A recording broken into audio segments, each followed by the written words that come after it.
श्री कृष्ण बलराम का विद्या अध्ययन और गुरुपुत्र को यमपुर से वापस लाना।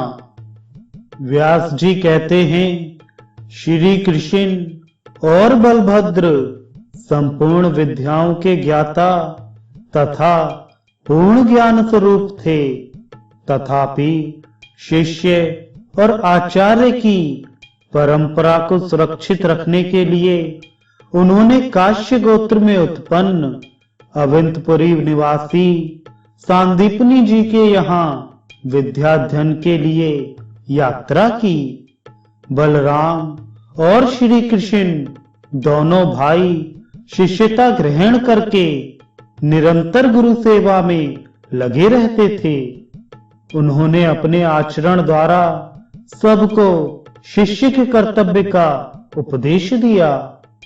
64 दिनों में ही रहस्य और संग्रह सहित धनुर्वेद का उन्हें पूर्ण ज्ञान हो गया। यह एक अद्भुत बात थी। उनके अलौकिक और अनहोने कर्मों को देखकर गुरु ने ऐसा समझा कि साक्षात सूर्य और चंद्रमा इन दोनों के रूप में मेरे यहाँ आए हैं। एक बार बताने मात्र से ही संपूर्ण अस्त्र शस्त्रों का उन्हें ज्ञान हो गया।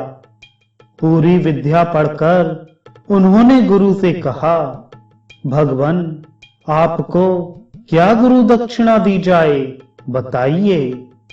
परम बुद्धिमान गुरु ने भी उनसे अलौकिक कर्म का विचार करके अपने मरे हुए पुत्र को मांगा, जो प्रभास क्षेत्र में समुद्र के भीतर डूब गया था।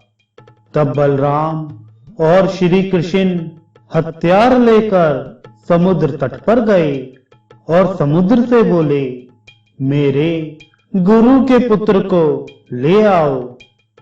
समुद्र ने हाथ जोड़कर कहा, भगवान, मैंने संदीपनी के पुत्र का अपहरण नहीं किया है।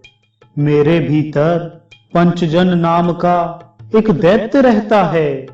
उसका आकार शंख का सा है। उसी ने उस बालक को पकड़ लिया था। वह दैत्य आज भी मेरे जल में मौजूद है। समुद्र के यों कहने पर भगवान ने जल में प्रवेश करके पंचजन को मार डाला और उसकी हड्डियों का उत्तम शंख ग्रहण किया।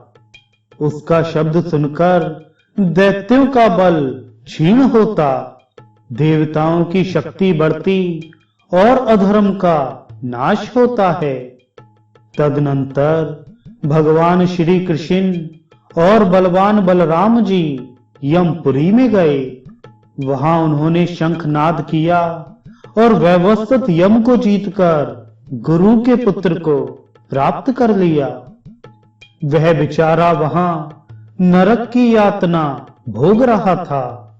उसे पहले जैसा शरीर प्रदान कर दोनों भाइयों ने गुरु को अर्पित किया। तत्पश्चात वे दोनों बंधु उग्रसेन द्वारा पालित मथुरापुरी में चले आए। उनके आगमन से मथुरा के सभी स्त्री पुरुष प्रसन्न हो गए।